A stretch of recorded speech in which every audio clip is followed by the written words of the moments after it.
Hi everyone, 120 grammar rulesல each and every rule 1 பார்க்க போகிறோம். Each is used for two or more than two nouns when the group is very small and the number of members known.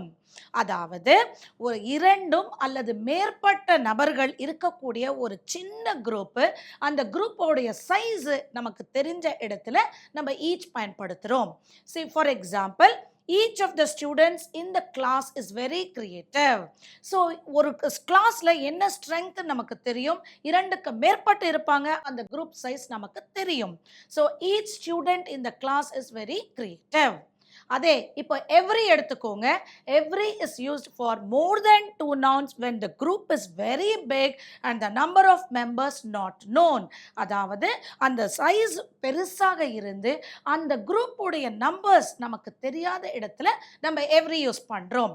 Every student in the school is very creative. So அப்படின்னா ஸ்கூலோட size bigger group, அதோடைய exact number நமக்கு தெரியாது. So அந்த இடத்துல நம்ம every use பண்ணுவோம். So for more videos like this, follow our YouTube channel. Thank you.